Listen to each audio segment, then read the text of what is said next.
அப்போஸ்தலர் 7வது அதிகாரம். 1. பிரதான ஆசாரியன் அவனை நோக்கி, காரியம் இப்படியாயிருக்கிறது என்று கேட்டான். 2. அதற்கு அவன், சகோதரரே, பிதாக்களே, கேளுங்கள். நம்முடைய பிதாவாகிய ஆபிரகாம் காரானூரிலே குடியிருக்கிறதற்கு முன்னமே மெசொப்பொத்தாமியா நாட்டிலே இருக்கும்போது மகிமையின் தேவன் அவனுக்கு தரிசனமாகி. 3. நீ உன் தேசத்தையும் உன் இனத்தையும் விட்டு புறப்பட்டு நான் உனக்கு காண்பிக்கும் தேசத்துக்கு வா என்றார். 4. அப்பொழுது அவன் கல்தேயர் தேசத்தை விட்டு புறப்பட்டு காரானூரிலே வாசம் பண்ணினான். அவனுடைய தகப்பன் மரித்த பின்பு அவ்விடத்தை விட்டு நீங்கள் இப்பொழுது குடியிருக்கிற இத்தேசத்திற்கு அவனை அழைத்து கொண்டு வந்து குடியிருக்கும்படி செய்தார். 5. இதிலே ஒரு அடி நிலத்தையாகிலும் அவனுடைய கையாட்சிக்கு கொடாமலிருக்கையில் அவனுக்கு பிள்ளையில்லாதிருக்கும்போது உனக்கும் உனக்கு பின்வரும் உன் சந்ததிக்கும் இதைச் சுதந்திரமாக தருவேன் என்று அவனுக்கு வாக்குத்தத்தம் பண்ணினார். 6. அந்தபடி தேவன் அவனை நோக்கி, உன் சந்ததியார் அந்நிய தேசத்தில் சஞ்சரிப்பார்கள், அத்தேசத்தார் அவர்களை அடிமைகளாக்கி 400 வருஷம் துன்பப்படுத்துவார்கள். 7. அவர்களை அடிமைப்படுத்தும் ஜனத்தையோ நான் ஆக்கினைக்குட்படுத்துவேன். அதற்கு பின்பு அவர்கள் புறப்பட்டு வந்து இவ்விடத்திலே எனக்கு ஆராதனை செய்வார்கள் என்றார். 8. மேலும் விருத்தசேதன உடன்படிக்கையையும் அவனுக்கு ஏற்படுத்தினார். அந்தபடியே அவன் ஈசாக்கை பெற்றபோது 8ஆம் நாளிலே அவனை விருத்தசேதனம் பண்ணினான். ஈசாக்கு யாக்கோபையும் யாக்கோபு 12 கோத்திரப்பிதாக்களையும் பெற்றார்கள். 9. அந்த கோத்திரப்பிதாக்கள் பொறாமை கொண்டு யோசேப்பை எகிப்துக்கு கொண்டு போகும்படியாக விற்று போட்டார்கள். 10. தேவனோ அவனுடனே கூட இருந்து எல்லா உபத்திரவங்களினின்றும் அவனை விடுவித்து எகிப்தின் ராஜாவாகிய பார்வோன் சமூகத்திலே அவனுக்கு கிருபையையும் ஞானத்தையும் அருளினார். அந்த ராஜா அவனை எகிப்து தேசத்திற்கும் தன் வீட்டனைத்திற்கும் அதிகாரியாக ஏற்படுத்தினான். 11. பின்பு எகிப்து கானான் என்னும் தேசங்களிலெங்கும் பஞ்சமும் மிகுந்த வருத்தமும் உண்டாகி நம்முடைய பிதாக்களுக்கு ஆகாரம் கிடையாமற் போயிற்று. 12. அப்பொழுது எகிப்திலே தானியம் உண்டென்று யாக்கோபு கேள்விப்பட்டு நம்முடைய பிதாக்களை முதலாந்தரம் அனுப்பினான். 13. இரண்டாந்தரம் யோசேப்பு தன்னுடைய சகோதரருக்கு தன்னை தெரியப்படுத்தினான். யோசேப்புடைய வம்சமும் பார்வோனுக்கு தெரியவந்தது. 14. பின்பு யோசேப்பு தன்னுடைய தகப்பன் யாக்கோபும் தன்னுடைய இனத்தார் யாவருமாகிய 75 பேரை அழைக்க அனுப்பினான். 15. அந்தபடி யாக்கோபு எகிப்துக்கு போனான். அவனும் நம்முடைய பிதாக்களும் மரித்து.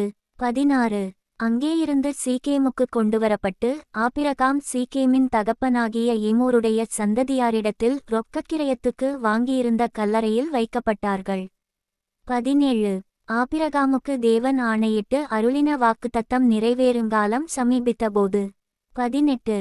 யோசேப்பை அறியாத வேறொரு ராஜா தோன்றின காலமளவும் ஜனங்கள் எகிப்திலே பலுகி பெருகினார்கள். 19.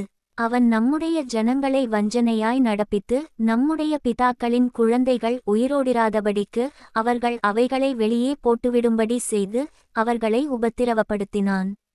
20. அக்காலத்திலே மோசே பிறந்து திவ்விய சவுந்தரியமுள்ளவனாயிருந்து 3 மாதமளவும் தன் தகப்பன் வீட்டிலே வளர்க்கப்பட்டான். 21. அவன் வெளியே போட்டுவிடப்பட்டபோது பார்வோனுடைய குமாரத்தி அவனை எடுத்து தனக்கு பிள்ளையாக வளர்த்தாள். 22. மோசே எகிப்தியருடைய சகல சாஸ்திரங்களிலும் கற்பிக்கப்பட்டு வாக்கிலும் செய்கையிலும் வல்லவனானான். 23. அவனுக்கு 40 வயதானபோது இஸ்ரவேல் புத்திரராகிய தன்னுடைய சகோதரரைக் கண்டு சந்திக்கும்படி அவனுடைய இருதயத்தில் எண்ணமுண்டாயிற்று. 24. அப்பொழுது அவர்களில் ஒருவன் அநியாயமாய் நடத்தப்படுகிறதை அவன் கண்டு அவனுக்கு துணை நின்று எகிப்தியனை வெட்டி துன்பப்பட்டவனுக்கு நியாயஞ்செய்தான். 25. தன்னுடைய கையினாலே தேவன் தங்களுக்கு இரட்சிப்பை தருவாரென்பதை தன்னுடைய சகோதரர் அறிந்து கொள்வார்களென்று அவன் நினைத்தான், அவர்களோ அதை அறியவில்லை. 26. மறுநாளிலே சண்டை பண்ணிக் கொண்டிருக்கிற 2 பேருக்கு அவன் எதிர்பட்டு, மனுஷரே, நீங்கள் சகோதரராயிருக்கிறீர்கள், ஒருவருக்கொருவர் அநியாயம் செய்கிறதென்ன என்று அவர்களைச் சமாதானப்படுத்தும்படி பேசினான். 27. பிறனுக்கு அநியாயம் செய்தவன் அவனை பிடித்து தள்ளி, எங்கள் மேல் அதிகாரியாகவும் நியாயாதிபதியாகவும் உன்னை ஏற்படுத்தினவன் யார்? 28. நேற்று நீ அந்த எகிப்தியனை கொன்றது போல என்னையும் கொன்றுபோட மனதாயிருக்கிறாயோ என்றான். 29. இந்த வார்த்தையை நிமித்தம் மோசே ஓடிப்போய் மீதியான் தேசத்திலே சஞ்சரித்துக் கொண்டிருந்தான். அங்கே இருக்கும்போது அவனுக்கு 2 குமாரர்கள் பிறந்தார்கள். 40 வருஷம் சென்ற பின்பு சீனாய் மலையின் வனாந்தரத்திலே கர்த்தருடைய தூதனானவர் முட்செடி எரிகிற அக்கினிஜுவாலையிலே அவனுக்கு தரிசனமானார். 31 மோசே அந்த தரிசனத்தைக் கண்டு அதிசயப்பட்டு அதை உற்று பார்க்கும்படி சமீபித்து வருகையில் 32 நான் ஆபிரகாமின் தேவனும் ஈசாக்கின் தேவனும் யாக்கோபின் தேவனுமாகிய உன் பிதாக்களுடைய தேவனாயிருக்கிறேன் என்று கர்த்தர் திருவுளம்பற்றின சத்தம் அவனுக்கு உண்டாயிற்று. அப்பொழுது மோசே நடுக்கமடைந்து உற்று பார்க்க துணியாமலிருந்தான். 33 பின்னும் கர்த்தர் அவனை நோக்கி, உன் பாதங்களிலிருக்கிற பாதரட்சைகளை கழற்றிப் போடு, நீ நிற்கிற இடம் பரிசுத்த பூமியாயிருக்கிறது. 34 எகிப்திலிருக்கிற என் ஜனத்தின் உபத்திரவத்தை நான் பார்த்து அவர்கள் பெருமூச்சைக் கேட்டு அவர்களை விடுவிக்கும்படி இறங்கினேன். ஆகையால் நீ வா, நான் உன்னை எகிப்திற்கு அனுப்புவேன் என்றார். 35 உன்னை அதிகாரியாகவும் நியாயாதிபதியாகவும் ஏற்படுத்தினவன் யார் என்று சொல்லி அவர்கள் மறுதலித்திருந்த இந்த மோசேயைத்தானே தேவன் முட்செடியில் அவனுக்கு தரிசனமான தூதனாலே தலைவனாகவும் மீட்பனாகவும் அனுப்பினார். 36 இவனே அவர்களை அங்கேயிருந்து அழைத்து கொண்டு வந்து எகிப்து தேசத்திலேயும் சிவந்த சமுத்திரத்திலேயும் 40 வருஷகாலமாய் வனாந்தரத்திலேயும் அற்புதங்களையும் அடையாளங்களையும் செய்தான். 37 இஸ்ரவேல் புத்திரரை நோக்கி, உங்கள் தேவனாகிய கர்த்தர் உங்கள் சகோதரரிலிருந்து என்னைப் போல ஒரு தீர்க்கதரிசியை உங்களுக்காக எழும்ப பண்ணுவார், அவருக்கு செவிகொடுப்பீர்களாக என்று சொன்னவன் இந்த மோசேயே. 38 சீனாய் மலையில் தன்னுடனே பேசின தூதனோடும் நம்முடைய பிதாக்களோடுங்கூட வனாந்தரத்திலே சபைக்குள்ளிருந்தவனும் நமக்கு கொடுக்கும்படி ஜிவ்வாக்கியங்களை பெற்றவனும் இவனே. 39 இவனுக்கு நம்முடைய பிதாக்கள் கீழ்ப்படிய மனதாயிராமல் இவனை தள்ளிவிட்டு தங்கள் இருதயங்களிலே எகிப்துக்கு திரும்பி 40 ஆரோனை நோக்கி, எகிப்து தேசத்திலிருந்து எங்களை அழைத்து கொண்டு வந்த அந்த மோசேக்கு என்ன சம்பவித்ததோ அறியோம், ஆதலால் எங்களுக்கு முன்செல்லும் தெய்வங்களை எங்களுக்கு உண்டு பண்ணும் என்று சொல்லி. 41 அந்நாட்களில் ஒரு கன்றுக்குட்டியை உண்டு பண்ணி அந்த விக்கிரகத்திற்கு பலியிட்டு தங்கள் கையின் கிரியைகளில் களிகூர்ந்தார்கள். 42 அப்பொழுது தேவன் அவர்களை விட்டு விலகி வானசேனைக்கு ஆராதனை செய்ய அவர்களை ஒப்புக்கொடுத்தார். அதை குறித்து இஸ்ரவேல் வம்சத்தாரே, நீங்கள் வனாந்தரத்திலிருந்த 40 வருஷம் வரையில் காணிக்கைகளையும் பலிகளையும் எனக்குச் செலுத்தினீர்களோ என்றும். 43 பணிந்து கொள்ளும்படி நீங்கள் உண்டாக்கின சொரூபங்களாகிய மோலோகினுடைய கூடாரத்தையும் உங்கள் தேவனாகிய ரெம்பான் என்னும் நட்சத்திர சொரூபத்தையும் சுமந்தீர்களே, ஆகையால் உங்களை பாபிலோனுக்கு அப்புறத்திலே குடிபோக பண்ணுவேன் என்றும் தீர்க்கதரிசிகளின் புத்தகத்தில் எழுதியிருக்கிறதே. 44 மேலும் நீ பார்த்த மாதிரியின்படியே சாட்சியின் கூடாரத்தை உண்டு பண்ணுவாயாக என்று மோசேயுடனே பேசினவர் கட்டளையிட்ட பிரகாரமாக அந்த கூடாரம் வனாந்தரத்திலே நம்முடைய பிதாக்களோடு இருந்தது. 45 மேலும் யோசுவாவுடனே கூட நம்முடைய பிதாக்கள் அதை பெற்றுக்கொண்டு தேவன் அவர்களுக்கு முன்பாக துரத்திவிட்ட புறஜாதிகளுடைய தேசத்தை அவர்கள் கட்டிக்கொள்ளுகையில் அதை அந்த தேசத்தில் கொண்டு வந்து தாவீதின் நாள்வரைக்கும் வைத்திருந்தார்கள். 46 இவன் தேவனிடத்தில் தயவு பெற்றபடியினால் யாக்கோபின் தேவனுக்கு ஒரு வாசஸ்தலத்தை தான் கட்டவேண்டுமென்று விண்ணப்பம் பண்ணினான். 47 சாலொமோனோ அவருக்கு ஆலயத்தை கட்டினான். 48 ஆகிலும் உன்னதமானவர் கைகளினால் செய்யப்பட்ட ஆலயங்களில் வாசமாயிரார். 49 வானம் எனக்குச் சிங்காசனமும் பூமி எனக்கு பாதபடியுமாயிருக்கிறது, எனக்காக நீங்கள் எப்படிப்பட்ட வீட்டை கட்டுவீர்கள், நான் தங்கியிருக்கத்தக்க ஸ்தலம் எது? 50 இவைகள் எல்லாவற்றையும் என்னுடைய கரம் உண்டாக்கவில்லையா என்று கர்த்தர் உரைக்கிறார் என்று தீர்க்கதரிசி சொல்லியிருக்கிறானே. 51 வணங்கா கழுத்துள்ளவர்களே, இருதயத்திலும் செவிகளிலும் விருத்த சேதனம் பெறாதவர்களே, உங்கள் பிதாக்களைப் போல நீங்களும் பரிசுத்த ஆவிக்கு எப்பொழுதும் எதிர்த்து நிற்கிறீர்கள். 52 தீர்க்கதரிசிகளில் யாரை உங்கள் பிதாக்கள் துன்பப்படுத்தாமலிருந்தார்கள்? நீதிபரருடைய வருகையை முன்னறிவித்தவர்களையும் அவர்கள் கொலை செய்தார்கள். இப்பொழுது நீங்கள் அவருக்கு துரோகிகளும் அவரை கொலை செய்த பாதகருமாயிருக்கிறீர்கள்.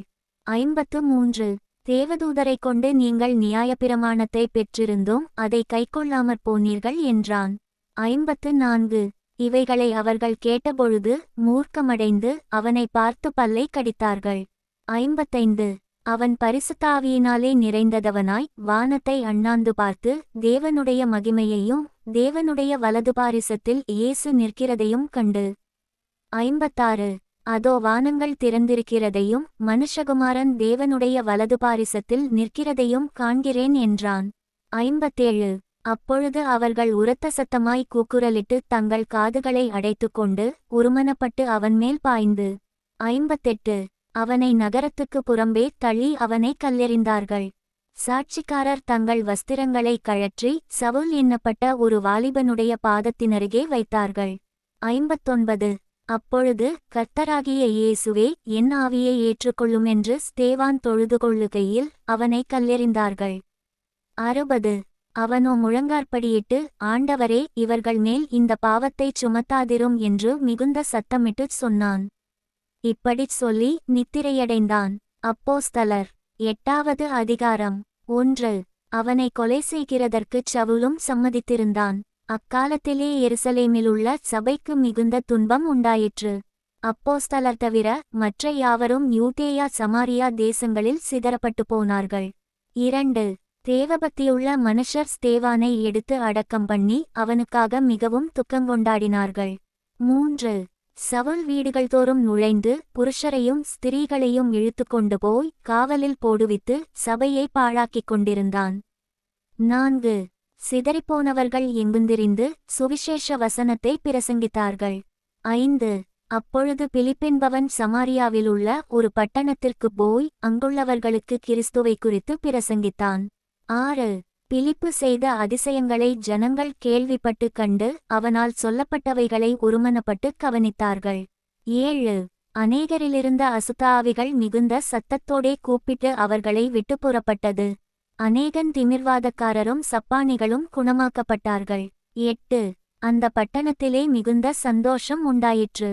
9 சீமோன் என்று பேர் கொண்ட ஒரு மனுஷன் அந்த பட்டணத்திலே மாயவித்தைக்காரனாயிருந்து தன்னை ஒரு பெரியவன் என்று சொல்லி சமாரியா நாட்டு ஜனங்களை பிரமிக்க பண்ணிக் கொண்டிருந்தான். 10 தேவனுடைய பெரிதான சக்தி இவன்தான் என்று எண்ணி சிறியோர் பெரியோர் யாவரும் அவனுக்குச் செவி கொடுத்து வந்தார்கள். 11 அவன் அநேக காலமாய் தன்னுடைய மாயவித்தைகளினாலே அவர்களை பிரமிக்க பண்ணினதினால் அவனை மதித்து வந்தார்கள். 12 தேவனுடைய ராஜ்யத்துக்கும் இயேசு கிறிஸ்துவினுடைய நாமத்துக்கும் ஏற்றவைகளை குறித்து பிலிப்பு பிரசங்கித்ததை அவர்கள் விசுவாசித்தபோது புருஷரும் ஸ்திரீகளும் ஞானஸ்நானம் பெற்றார்கள். 13 அப்பொழுது சீமோனும் விசுவாசித்து ஞானஸ்நானம் பெற்று பிலிப்பை பற்றிக் கொண்டு அவனால் நடந்த அடையாளங்களையும் பெரிய அற்புதங்களையும் கண்டு பிரமித்தான். 14 சமாரியர் தேவவசனத்தை ஏற்றுக்கொண்டதை எருசலேமிலுள்ள அப்போஸ்தலர்கள் கேள்விப்பட்டு பேதுருவையும் யோவானையும் அவர்களிடத்திற்கு அனுப்பினார்கள். 15 இவர்கள் வந்தபொழுது அவர்களில் ஒருவனும் பரிசுத்த ஆவியை பெறாமல் கர்த்தராகிய இயேசுவின் நாமத்தினாலே ஞானஸ்நானத்தை மாத்திரம் பெற்றிருந்தவர்களாகக் கண்டு. 16 அவர்கள் பரிசுத்த ஆவியை பெற்றுக்கொள்ளும்படி அவர்களுக்காக ஜெபம் பண்ணி. 17 அவர்கள் மேல் கைகளை வைத்தார்கள். அப்பொழுது அவர்கள் பரிசுத்த ஆவியை பெற்றார்கள். 18 அப்போஸ்தலர் தங்கள் கைகளை அவர்கள் மேல் வைத்ததினால் பரிசுத்த ஆவி தந்தருளப்படுகிறதை சீமோன் கண்டபோது அவர்களிடத்தில் பணத்தை கொண்டு வந்து. 19 நான் எவன்மேல் என் கைகளை வைக்கிறேனோ அவன் பரிசுத்த ஆவியை பெறத்தக்கதாக எனக்கும் இந்த அதிகாரத்தை கொடுக்க வேண்டும் என்றான். 20 பேதுரு அவனை நோக்கி தேவனுடைய வரத்தை பணத்தினாலே சம்பாதித்துக் கொள்ளலாமென்று நீ நினைத்தபடியால் உன் பணம் உன்னோடே கூட நாசமாய்ப் போகக்கடவது. 21 உன் இருதயம் தேவனுக்கு முன்பாகச் செம்மையாயிராதபடியால் இந்த விஷயத்திலே உனக்கு பங்குமில்லை பாகமுமில்லை. 22 ஆகையால் நீ உன் துர்க்குணத்தை விட்டு மனந்திரும்பி தேவனை நோக்கி வேண்டிக்கொள், ஒருவேளை உன் இருதயத்தின் எண்ணம் உனக்கு மன்னிக்கப்படலாம். 23 நீ கசப்பான பிச்சிலும் பாவக்கட்டிலும் அகப்பட்டிருக்கிறதாகக் காண்கிறேன் என்றான். 24 அதற்குச் சீமோன் நீங்கள் சொன்ன காரியங்களில் ஒன்றும் எனக்கு நேரிடாதபடிக்கு எனக்காக கர்த்தரை வேண்டிக் கொள்ளுங்கள் என்றான். 25 இவ்விதமாய் அவர்கள் கர்த்தருடைய வசனத்தைச் சாட்சியாய் அறிவித்துச் சொன்ன பின்பு சமாரியருடைய அநேக கிராமங்களில் சுவிசேஷத்தை பிரசங்கித்து எருசலேமுக்கு திரும்பி வந்தார்கள். 26. பின்பு கர்த்தருடைய தூதன் பிலிப்பை நோக்கி, நீ எழுந்து தெற்கு முகமாய் எருசலேமிலிருந்து காசா பட்டணத்துக்குப் போகிற வனாந்தரமார்க்கமாய் போ என்றான். 27. அந்தப்படி அவன் எழுந்து போனான். அப்பொழுது எத்தியோப்பியருடைய ராஜஸ்திரியாகிய கந்தாகே என்பவளுக்கு மந்திரியும் அவளுடைய பொக்கிஷமெல்லாவற்றிற்கும் தலைவனுமாயிருந்த எத்தியோப்பியனாகிய ஒருவன் பணிந்து கொள்ளும்படி எருசலேமுக்கு வந்திருந்து. 28. ஊருக்கு திரும்பிப் போகும்போது தன் இரதத்திலே உட்கார்ந்து ஏசாயா தீர்க்கதரிசியின் ஆகமத்தை வாசித்துக் கொண்டிருந்தான். 29. ஆவியானவர், நீ போய் அந்த இரதத்துடனே சேர்ந்துகொள் என்று பிலிப்புடனே சொன்னார். 30. அப்பொழுது பிலிப்பு ஓடிப்போய்ச் சேர்ந்து அவன் ஏசாயா தீர்க்கதரிசியின் ஆகமத்தை வாசிக்கிறதைக் கேட்டு, நீர் வாசிக்கிறவைகளின் கருத்து உமக்கு தெரியுமா என்றான். 31. அதற்கு அவன், ஒருவன் எனக்கு தெரிவிக்காவிட்டால் அது எனக்கு எப்படி தெரியும் என்று சொல்லி பிலிப்பு ஏறி தன்னோடே உட்காரும்படி அவனை வேண்டிக்கொண்டான். 32. அவன் வாசித்த வேதவாக்கியம் என்னவென்றால், அவர் ஒரு ஆட்டைப் போல அடிக்கப்படுவதற்கு கொண்டு போகப்பட்டார், மயிர்கத்தரிக்கிறவனுக்கு முன்பாகச் சத்தமிடாதிருக்கிற ஆட்டுக்குட்டியைப் போல அவர் தமது வாயைத் திறவாதிருந்தார். 33. அவர் தம்மை தாழ்த்தினபோது அவருடைய நியாயம் எடுத்து போடப்பட்டது, அவருடைய ஜீவன் பூமியிலிருந்து எடுபட்டு போயிற்று, அவருடைய வம்சத்தை யாராலே சொல்லி முடியும் என்பதே. 34. மந்திரி பிலிப்பை நோக்கி, தீர்க்கதரிசி யாரை குறித்து இதைச் சொல்லுகிறார்? தம்மை குறித்தோ வேறொருவரை குறித்தோ எனக்குச் சொல்ல வேண்டும் என்று கேட்டுக்கொண்டான். 35. அப்பொழுது பிலிப்பு பேசத் தொடங்கி இந்த வேதவாக்கியத்தை முன்னிட்டு இயேசுவை குறித்து அவனுக்கு பிரசங்கித்தான். 36. இவ்விதமாய் அவர்கள் வழிநடந்து போகையில் தண்ணீருள்ள ஓரிடத்திற்கு வந்தார்கள். அப்பொழுது மந்திரி, இதோ தண்ணீர் இருக்கிறதே, நான் ஞானஸ்நானம் பெறுகிறதற்கு தடையென்ன என்றான். 37. அதற்கு பிலிப்பு, நீர் முழு இருதயத்தோடும் விசுவாசித்தால் தடையில்லை என்றான். அப்பொழுது அவன், இயேசு கிறிஸ்துவை தேவனுடைய குமாரன் என்று விசுவாசிக்கிறேன் என்று சொல்லி 38. இரதத்தை நிறுத்தச் சொன்னான். அப்பொழுது பிலிப்பும் மந்திரியும் ஆகிய இருவரும் தண்ணீரில் இறங்கினார்கள். பிலிப்பு அவனுக்கு ஞானஸ்நானம் கொடுத்தான். 39. அவர்கள் தண்ணீரிலிருந்து கரையேறின பொழுது கர்த்தருடைய ஆவியானவர் பிலிப்பை கொண்டு போய்விட்டார். மந்திரி அப்புறம் அவனை காணாமல் சந்தோஷத்தோடே தன் வழியே போனான். 40. பிலிப்பு ஆசோத்திலே காணப்பட்டு அவ்விடத்திலிருந்து பிரயாணம் பண்ணி செசரியாவுக்கு வருகிறவரையில் சகல பட்டணங்களிலும் சுவிசேஷத்தை பிரசங்கித்துக் கொண்டு வந்தான்.